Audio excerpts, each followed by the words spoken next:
Well, good morning, everybody. I have 9:01 on my clock here, so I think we're going to go ahead and get started with the presentation today. I just need to confirm, Laura and Kyle, that things are in place. You can hear me and screens are ready. Yeah, Yes, looks sir. good. All right. Well, thanks, everybody. I really do want to welcome you to the webinar this morning. My name is Dave Taysom, and I am the president here for Dairyland Laboratories. As we get into the meeting here this morning, there are just 2 or 3 housekeeping details that I'd like to go over. We've had a really good response to this webinar. We have well over 400 attendees that are registered for the webinar today. So with that, upon entry, everybody is placed on what we call a hard mute. With that, though, we still like to hear your comments and your questions. So we'd ask that you, on the upper right-hand corner of your screen there's a question mark tab. And if you would type your question or your comment in there. Today with us, we have Laura Keyser, the account manager for Dairyland Laboratories. She will be assisting us with some of the mechanics of the webinar. So once in a while, you may hear her voice. The questions and comments will be monitored by Kyle Taysom, the CEO here of Dairyland Laboratory, and he will do his best to get the questions interjected as we go through the presentation today. So we encourage those questions and ask you to ask them as they come to you during the presentation today. This is the agenda for today. I'll do a couple of introductions and just a 1-slide background on the history of the milk index. Then I'll turn it over to Luiz and Cole. They'll cover the hybrid selection, the current milk 2006, the updates that they've done to this milk index, provide us some very good data on how the numbers are going to compare to previous versions and models. And last, after that, I have about 3 or 4 slides that will just tell you how Dairyland plans to implement this program for our customers that are in attendance today. Our featured speakers today are Dr. Luiz Ferraretto, the assistant professor and ruminant nutritionist specialist here at the University of Wisconsin. I'll allow him later to give a little bit more background. As most everybody knows, in this industry, nothing really happens with research or new projects if you don't have a really good grad student that is on top of things and doing the work behind the scenes. And so today we have Cole Diepersloot. I hope I pronounced that correct. He's the graduate student working on this project. And of course, this is me, the president here at Dairyland Laboratories. So with that, just a brief background. The very first milk index was released in 1990. The researchers and authors and people that have contributed to these programs over the years are numerous, too numerous to mention. But every so often when there was updates in research or new concepts and dairy nutritionists were developed, those concepts were introduced into the newer models. A specific example would be the Schwab Safer Energy calculations back in 2003, and there's many others, too many to list. But primarily, the versions are the Milk 1990, Milk 2000, and Milk 2006.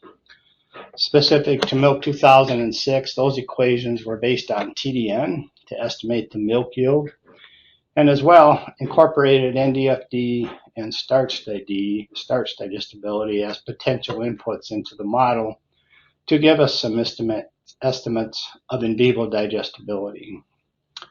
With the recent release of the Dairy NRC 8th edition, more commonly referred to as NASEM, this has created an opportunity for another update for the milk index that we're going to present today. I think we need to give credit to the authors. I've already talked a little bit about Cole Diepersloot. Dr. Randy Schaefer and Dr. Joe Lauer both have retired from the University of Wisconsin, but have contributed to this paper and this concept and the release of that. So with that, I'm going to turn the time over to Dr. Luiz Ferraretto, and we will be eager to hear his presentation. Perfect. Thank you, Dave. I appreciate the opportunity of being here today and you and your team organizing this webinar. You know, it's a pleasure for us to be able to share a little bit of the Milk 2024, what were the updates, and how it compares to previous models. So as you mentioned, a brief outline for our part of the presentation here.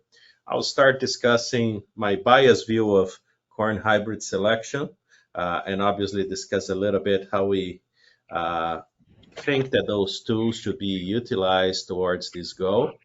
Then Cole will assume and briefly remind us how the Milk 2006 model worked, and then discuss some of the updates that were made towards the new milk index.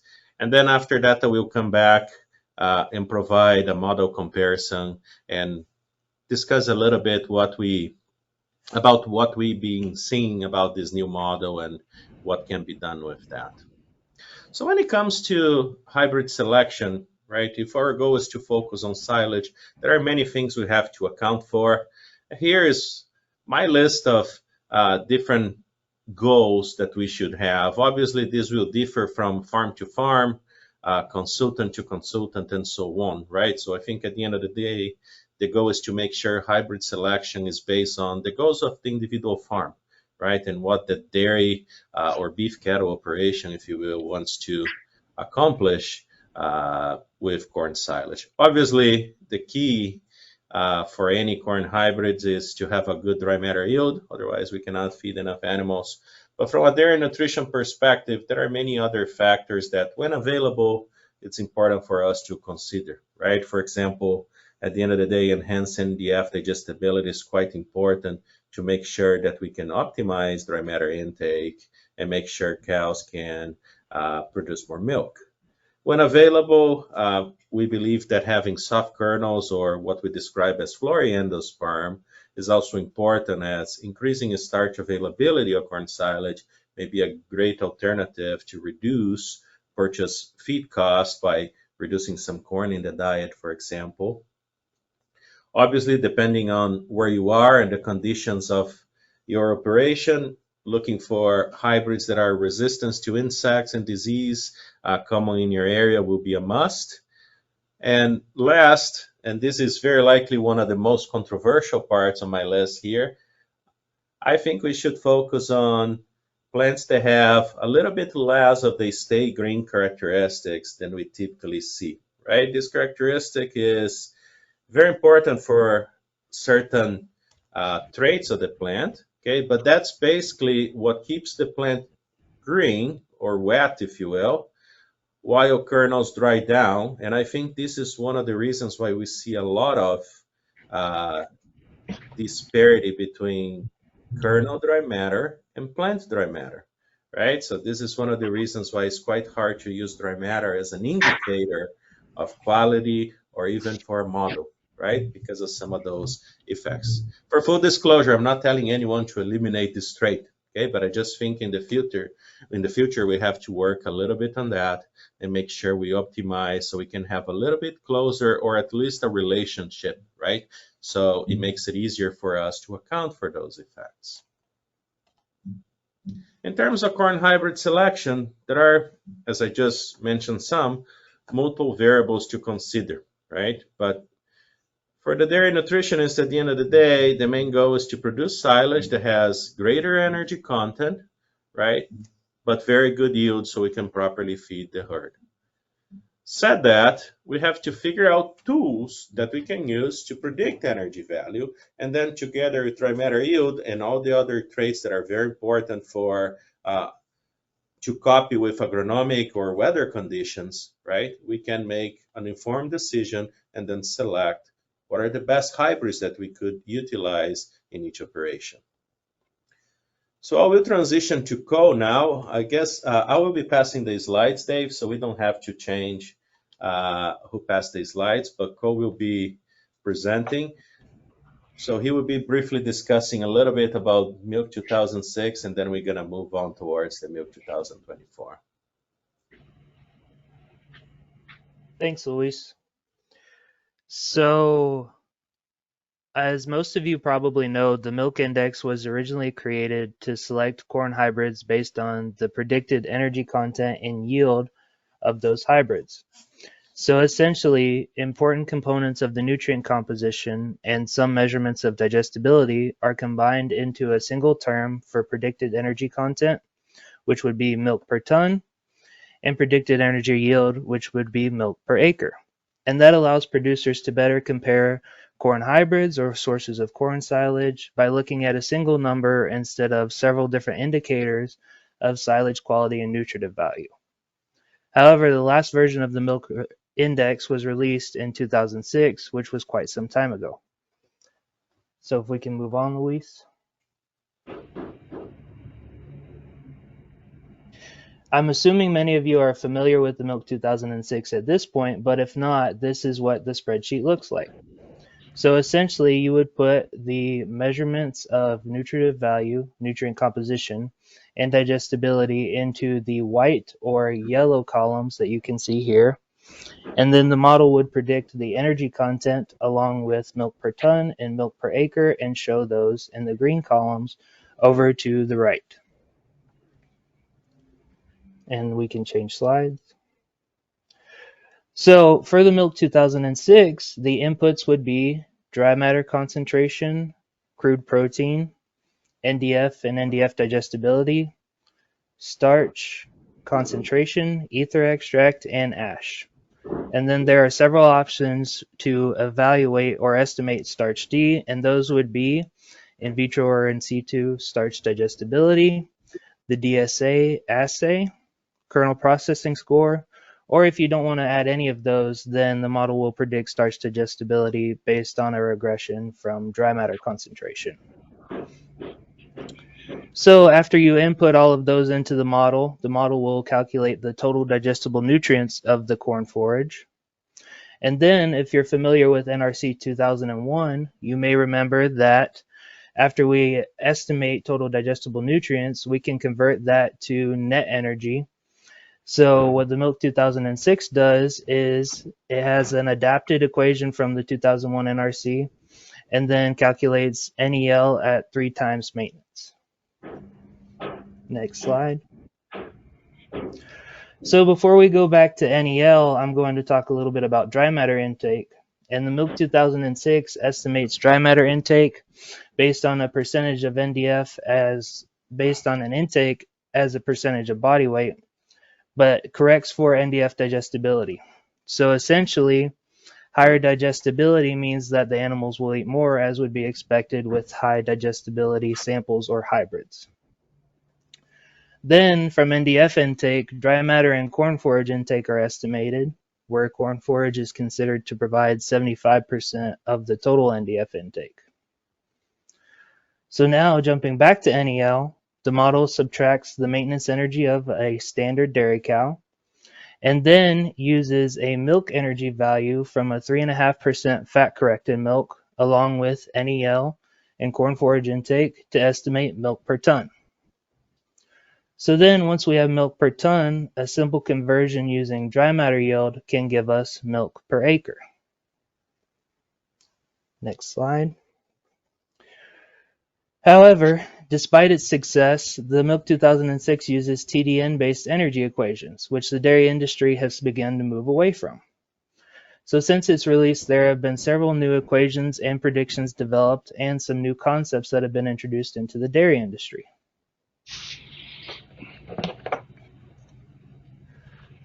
So with that in mind, our goal was to update the new milk index, incorporating some of these new energy predictions and equations, as well as some more recent concepts. So for the updated milk index, we decided to take the NASEM energy equations and convert them to our own use. However, as some of you may know, the NASEM predicts the energy content of a whole diet rather than individual feeds like the NRC 2001 did. So that means that our updated index required a basal diet in order to accurately subtract energy losses from the diet going from digestible energy to net energy. So we adopted a standard Midwestern diet, which is considered to be 70% of the total diet, and you can see that basal diet in the table here. And then we also include 30% of the corn forage or silage that is input into the model. Next slide. So for the updated milk index, we decided to stick with the digestibility of residual organic matter, which you'll see referred to as ROM from here on out, total fatty acids, and protein like NASEM does. However, because NASEM uses preset starch digestibility values and we wanted the model to be a little more dynamic, we decided to implement a mechanistic model for starch digestibility, which uses 7-hour in vitro or in situ digestibility measurements to calculate KD, and then decided to take a similar approach with NDF digestibility using 30 or 48-hour NDFD estimates to calculate KD.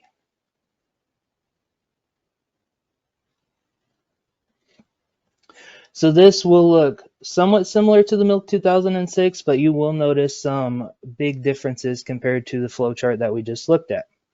However, if we begin with inputs, the first thing you'll notice is that dry matter concentration is no longer required for the updated milk index. And that's because at this point we've committed to starch D to estimate total tract starch digestibility and don't need that to calculate digestibility based on the regression that they had previously. So for the updated index, the inputs are crude protein, NDF, NDFD, and UNDF.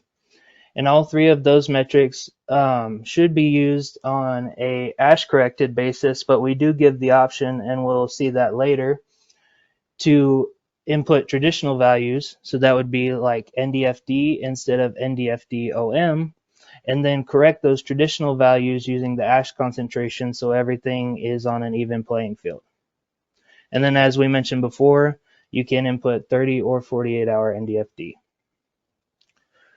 So the other inputs would be starch, starch digestibility, ether extract, and ash.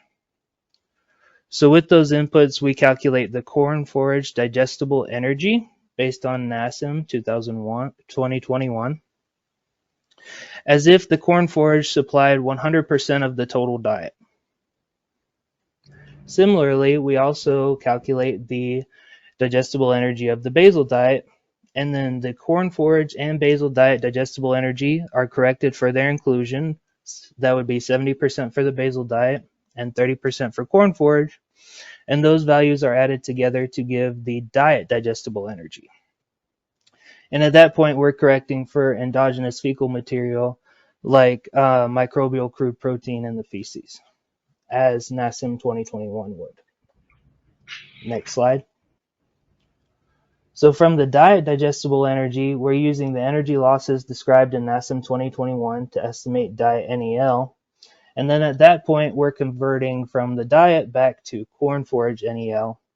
And the way that we do that is using the ratio of corn forage digestible energy compared to the diet digestible energy. And if you'll click forward one more time, Luis. We do want to acknowledge and add a little disclaimer here that the ratio of corn forage digestible energy to diet digestible energy may not truly be representative of what's actually happening in the cow in terms of the corn forage contributions to total energy. However, we decided to use this ratio in order to implement the NASEM equations, and we think that it does a pretty good job of correcting the diet NEL to corn forage NEL, since it considers both the contributions of corn forage energy and the inclusion rate of corn forage in the diet. Next slide. So now we're going to go back to DMI before we head back to NEL. Dry matter intake in the updated milk index is calculated according to the NASEM 2021 ration effects equation, and then is corrected for corn silage inclusion to estimate corn forage dry matter intake. So now another important difference in the updated milk index is that we're using a milk energy from a milk composition of 4% fat, 3.1% true protein, and 4.8% lactose. And we decided to use this milk energy because it's more representative of modern farms and dairy cows than 3.5% fat corrected milk. But that does alter the number in our final prediction somewhat. So using that milk energy along with corn forage NEL and dry matter intake, similar to the milk 2006, we're estimating the milk per ton of the corn forage. And then if we include dry matter yield, we can convert from milk per ton to milk per acre. And with that, I'll hand it back over to Luis. Right. Thanks, Cole, for this description of the model. So basically, after all these different decisions that Cole just highlighted throughout this presentation were made, we start running comparisons to better understand what does that mean, right? In terms of how do we use those new numbers compared to the previous numbers that we are used to with the Milk 2006, but then we also compared the Milk 2000 so we could have a more comprehensive understanding of that.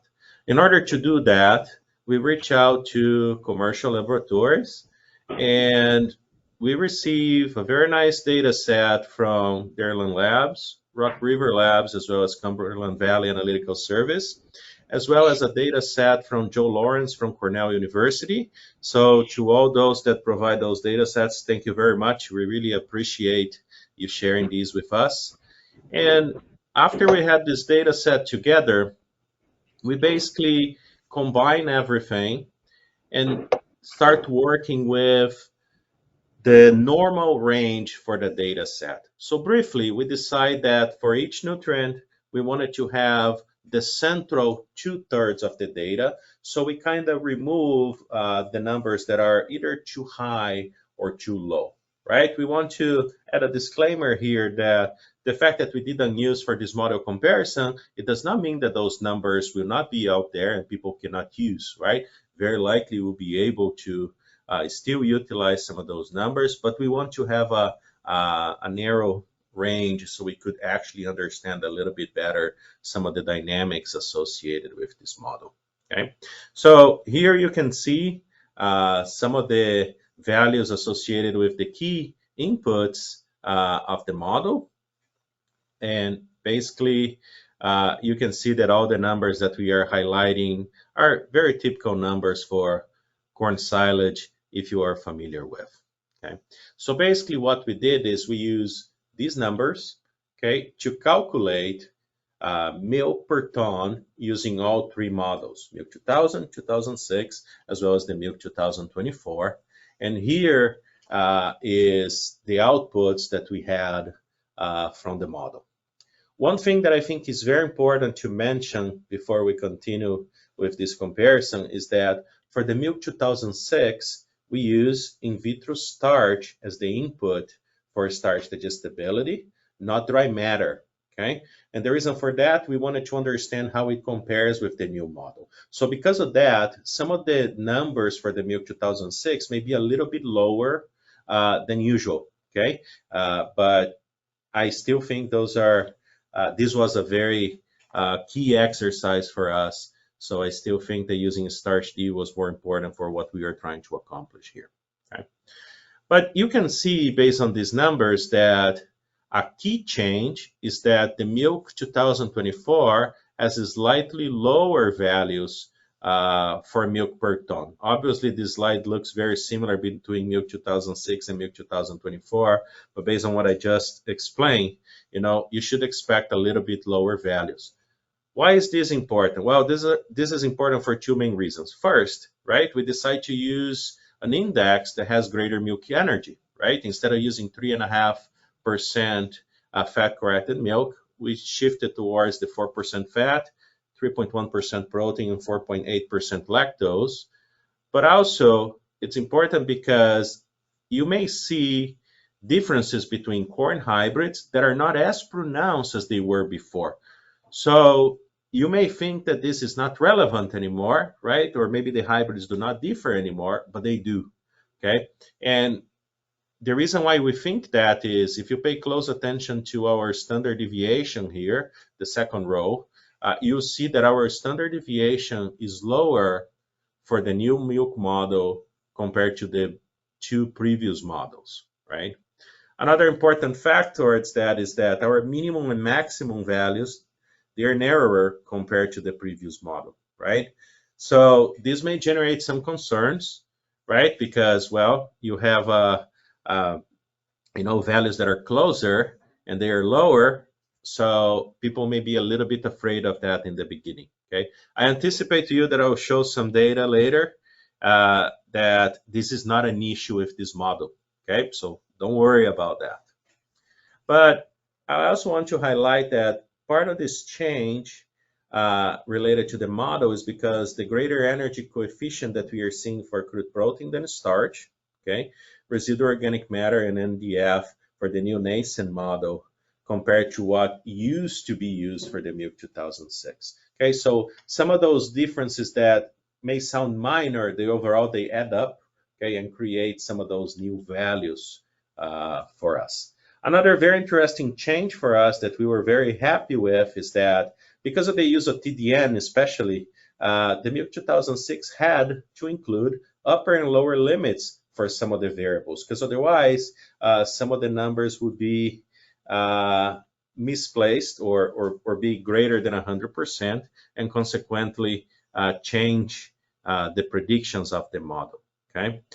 So basically, the slightly greater non-starch NFC digestibility than ROM in the updated index help to a certain extent to fix that. In addition to that, the Milk 2006 did not correct for in vivo NDF or starch digestibility. We are trying to do that, right, as an initial step. We hope that people see value into how we are working with that, okay? But I think that also helps with some of that. Okay, for full disclosure, right? I'm 100% sure that I hope not in days, but maybe in years, someone comes back and say, well, I still think that there are ways of improving that, and there are situations where the new model does not work, right? Well, I'm pretty sure we're going to see that at a certain point. And I hope in the future we have new equations that allow us to actually continue to update and refine this model.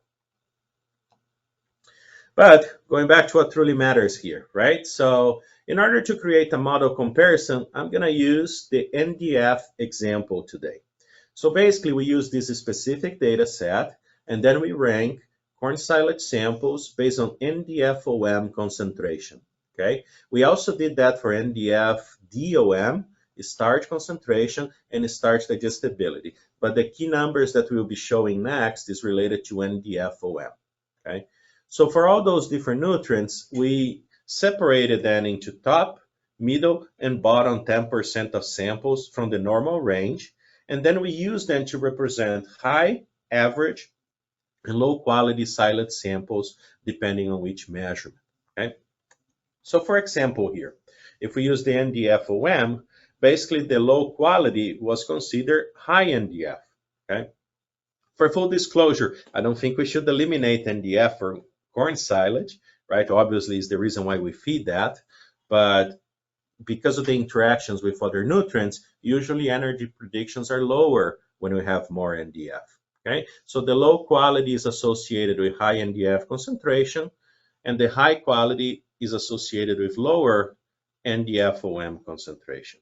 But please, take the time to take a quick look at this table, and you'll see that for the other variables, we also have changes, right? For this specific comparison, even though we ranked based on a given nutrient, we did not keep the other nutrients constant because we wanted to truly understand what does that mean for the samples, okay? So we are not testing changing NDF here. We are testing the changing NDF and the other nutrients associated with that, as well as digestibility associated with that, right? For example here, if you pay attention to NDF-D, it's slightly higher, not a lot, but about the 1 percentage unit in the high quality compared to the low quality, right? If you pay attention to UNDF, UNDF is expressed here as percentage of dry matter, okay? You'll see that for the low quality, has higher UNDF, and for the high quality has lower UNDF, as you would expect, right? Similarly, if you have more NDF, you have lower starch, so this should not be a surprise to anyone here. But you can also see that the starch D values are a little bit higher for the high quality compared to the low quality, okay? So we use those numbers to calculate milk per ton values for all three models, and you can see as the last three rows of this table. So we have milk 2000, milk 2006, as well as the milk 2024, okay? And you can see that regardless of the model, right, As you increase quality, or alternatively, as you decrease NDF and change the other nutrients together with that, you see that there is an increase in milk per ton, right? And this is true for every single model. But I do think that the values related to this increase, they are actually quite similar among models, except for the fact that the new model actually increased milk per ton a little bit more, right, than the previous model. And I think that's important because they help us to better separate the samples despite having a range that is not so wide as the previous models. Okay? And to exemplify that, one of the comparisons that we did is what we call overlap. Okay? So basically, we try to understand the overlap between the high as well as the low quality silage samples. Okay, so basically wanted to see how many of those samples are within the same range of milk per ton. And if you go back to the milk 2006, and next I will show some values associated with the milk 2000 as well. Okay, but you can see that basically overlap was about 95%. And for the new model, the overlap is around 39%. Okay, for full disclosure, for the milk 2006, we use NDF for this separation. For the milk 2024, we use NDF OM, okay, which is the default for this spreadsheet. So here is just to show exactly the same example. Okay, we'll be discussing more of this data during the ADSA national meeting this year, but you can see that regardless of which previous model we compare, when it comes to NDF, we have a slightly better separation in terms of NDF. Okay, which again is not only related to NDF. Okay, but I think this visual here on the left clearly demonstrate what I was trying to explain, right? The range is not as wide as the two other models, but you can clearly see that the two groups separate a little bit better. Okay? For NDF digestibility, our overlap is not as good as it is for NDF, but you can see that compared with the previous model, it's slightly better, okay? It's also slightly worse than the milk 2000 model, okay? But again, you can see that based on the size of the balloons here, right, our range is not as wide compared to previous models, but again, you can have a slightly better separation because some of the other samples, you know, they are not skewed too high or too low. Okay, so that's where we think this model has the advantage. You don't see the samples skewing towards very high or very low values, at least based on the data set that we have available. Okay, this is also true for starch. Okay, in terms of starch, however, you can see that our overlap is very similar to the previous model, but both models are better than the milk 2000. And for starch D, I'll tell you that unfortunately, starch D, we didn't made much improvements in terms of overlap compared to the milk 2000, right? And we are a little bit worse than the overlap associated with the milk 2006. For full disclosure, and again, as I mentioned earlier, the milk 2006 values that we have for this exercise is related to in vitro starch, okay? It's not based on dry matter concentration. In addition to those comparisons, we also try to understand what is the relationship of the individual nutrients compared to milk per ton.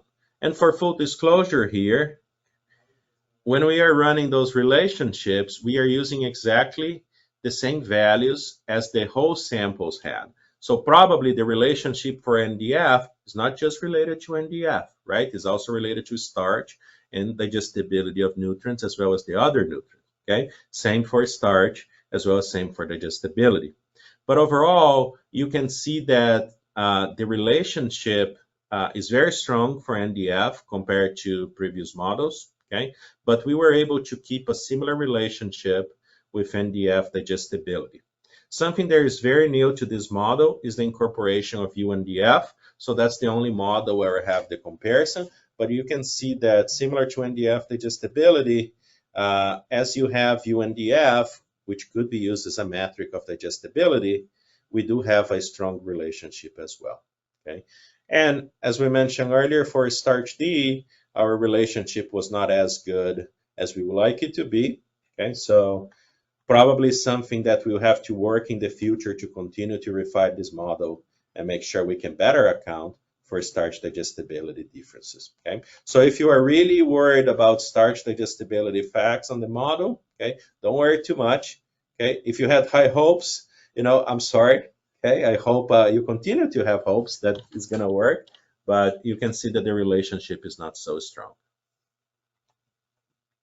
And then last, we have a comparison here between the current model, right, the Milk 2024, and the two previous models. And you can see that we have reasonable, to a certain extent, very strong correlations with the previous models, right? So basically, I think we achieve our goal, right? Our goal was to revise the model and include the new predictive equations associated with nascent, as well as other knowledge that were obtained by other sources, other peer review sources, okay? So we could implement those into the model, okay? And I think we did a good job in keeping the same or a similar response to previous models, but maybe helping a little bit by separating a little bit better depending on which factors we are considering. And last, I want to show you how the spreadsheet looks like. Okay, so this is the new Milk 2024, and you can see a link at the bottom of this slide. If you go there, you're going to find a fact sheet describing pretty much what we discussed today in terms of what are the new inputs and how they are using to the model, okay? As well as you will find an Excel spreadsheet that you can download and start using as the new version for this model, okay? But we want to highlight to you that there are some differences associated to the previous model, okay? So basically, this screen here is a tab that we call Fiber Ash Input tab. And you can see here that right on the left, you have to make some choices, okay? First and foremost, you have to tell the spreadsheet which NDFD time point you are using, 30 or 48 hours. Why is that? Well, the reason for that is we wanted users to be able to continue to use their preferred assay. And we know that some people prefer 30, some people prefer 48. Okay. If you prefer a different time point than that, unfortunately, we couldn't use any of the other time points at this time. Okay, but for those 2 time points, we should be able to put them into similar terms if the model knows exactly which one did you use. Okay, so this way, those 2 assays become, to a certain extent, comparable. Okay. Another important fact associated with the spreadsheet, as Cole mentioned, is that the spreadsheet default is NDFOM, NDFDOM, and 240 hours UNDFOM. Okay, this last one is on a percentage of dry matter. Okay, but we know that not everybody uses NDFOM, UNDFOM, and NDFDOM. So we wanted users to have the option to continue to use their typical NDF, NDFD, and 240 hours UNDF.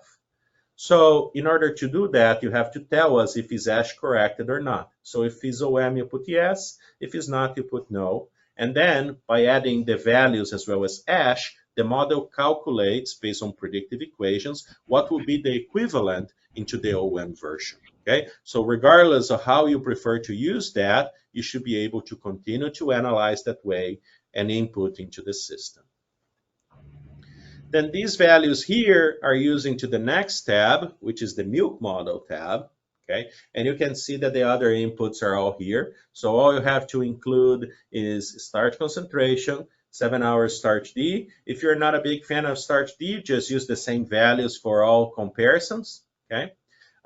If you're not a big fan of the 7 hours and prefer to use a different time point, I want to add a disclaimer here that this data set did not contain any other time point, so the model is not tested for that. Okay, so we do not recommend that, but obviously you do that as you see fit. okay? But we don't know how the model would react to that, okay? And then we have either extract and crude protein. After you input all those values, and as Cole described, we go to the typical outputs of the milk model, which first is going to be corn silage and the NEL, and then it's going to calculate milk per ton. And obviously, you have a column here that you can include dry matter yield in tons per acre. And if you want to calculate milk per acre, that's a required value, so you can transform into the milk per acre, okay?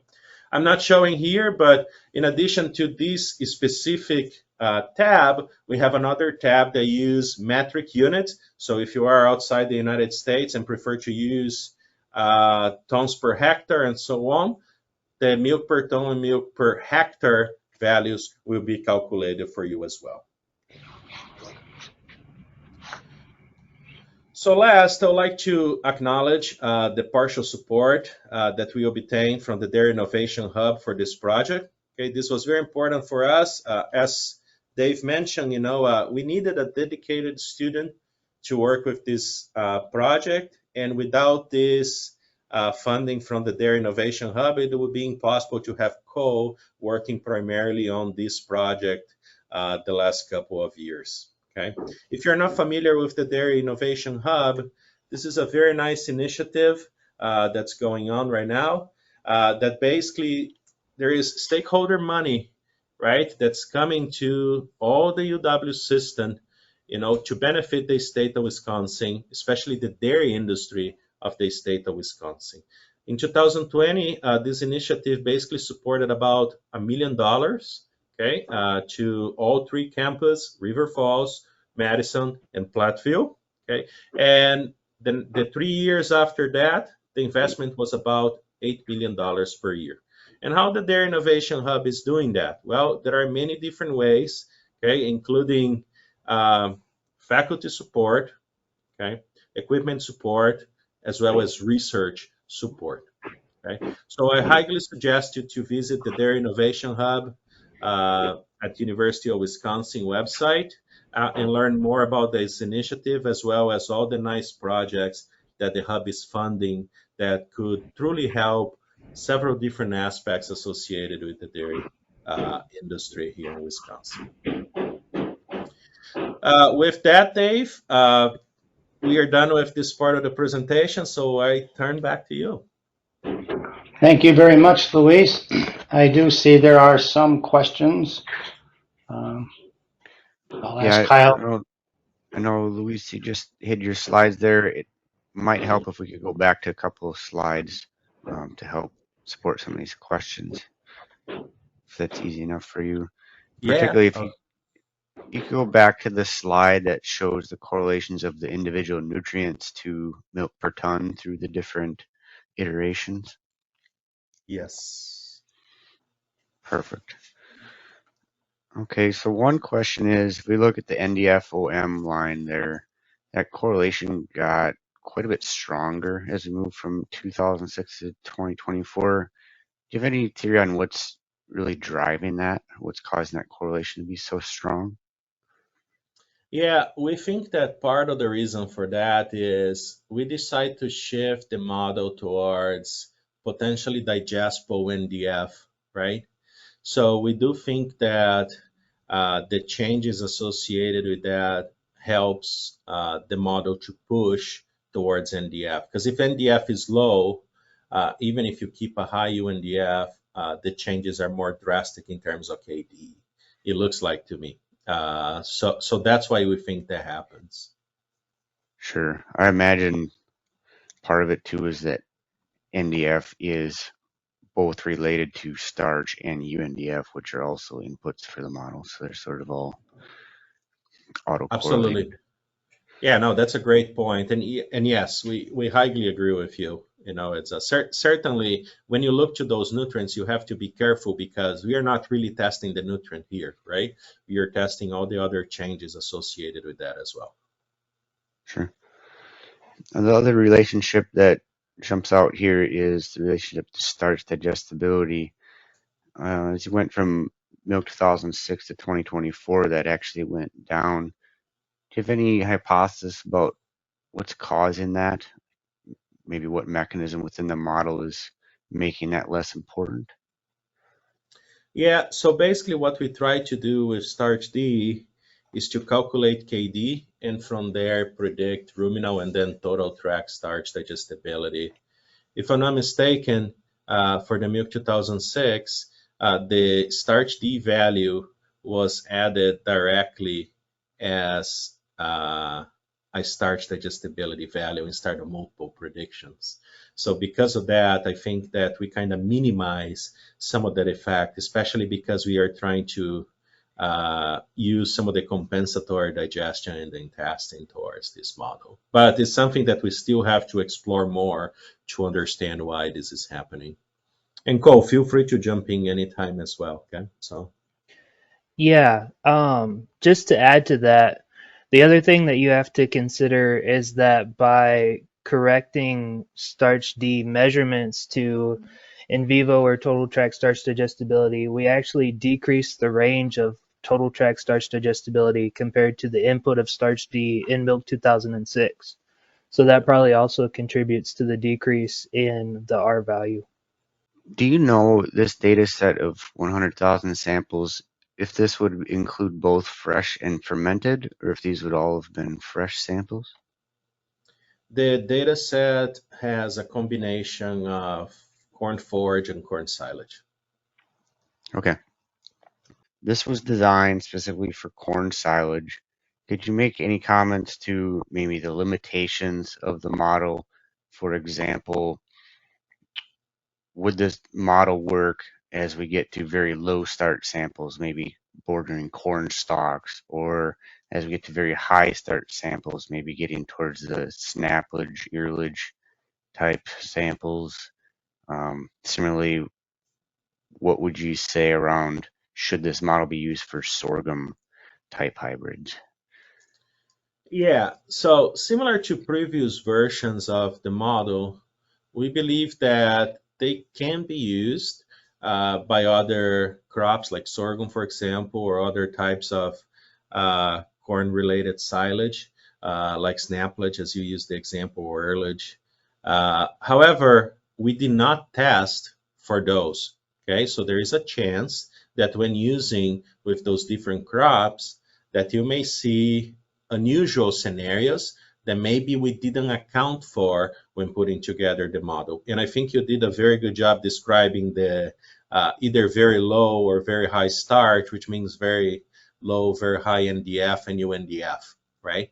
So under those conditions, there is a chance that you may not see a correct comparison.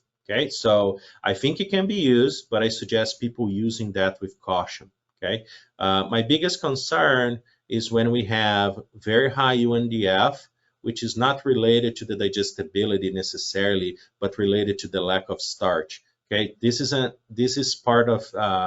one part of the model that we play very little with compared to what we knew based on previous models, right? Because it's the key input that was never included in previous models because it didn't exist, right? So I would be careful under those scenarios, but I do think that would be really important to test and keep adjusting based on that. In this model, there's basically one portion that's predicting dry matter intake from your sample, and there's another portion that's predicting energy concentration. Could you comment on maybe what's the primary driver in the dry matter intake prediction and how important is that as compared to the energy density? Does that question make sense?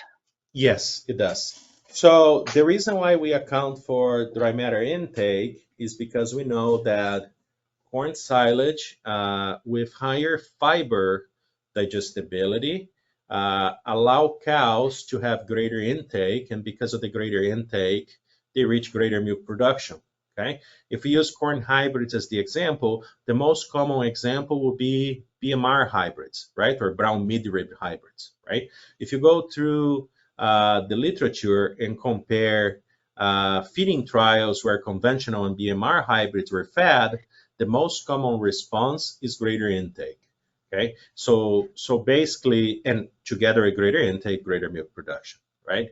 So if you only account for the forage energy levels or energy values based on that, you miss this important part, which is the dry matter intake.